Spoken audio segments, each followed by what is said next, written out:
Alors pour mieux comprendre ce concept à la mode, il faut le replacer dans son contexte historique. La gestion des affaires publiques, elle est importée des États-Unis en Europe dans les années 1980. On parle à cette époque de New Public Management, le fameux NPM, c'est-à-dire l'introduction d'outils et de pratiques managériales issus de l'entreprise dans la sphère publique. Il s'agit par exemple d'adapter le marketing aux collectivités locales ou le contrôle de gestion à l'université. Ce NPM a montré ses limites lorsqu'il est focalisé sur la gestion financière dans des contextes complexes, comme à l'hôpital.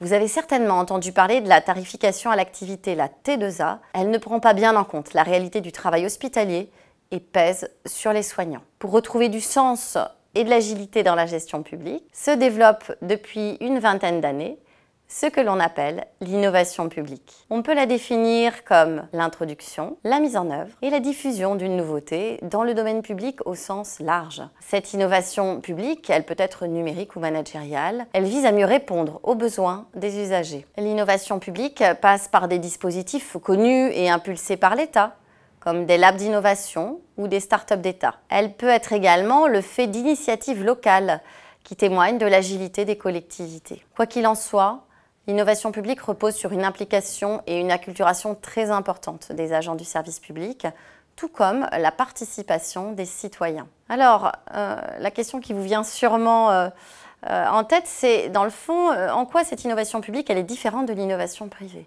Alors, plusieurs éléments de réponse sur la spécificité de l'innovation publique par rapport à l'innovation privée. Tout d'abord, la nature de l'invention, elle peut être tout à fait classique. C'est vrai, hein, quand on produit une nouvelle application pour smartphone, comme par exemple anti-Covid, ou alors un nouveau service comme un diplôme universitaire en design, on est tout à fait classique. Mais il y a des inventions plus spécifiques au secteur public, dans le cas d'une nouvelle politique. Je pense par exemple à la création en France du revenu minimum d'insertion en 1988.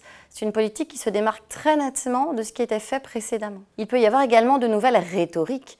Le mot confinement marque ainsi une nouvelle réalité publique en 2020. Autre élément d'éclairage sur les spécificités.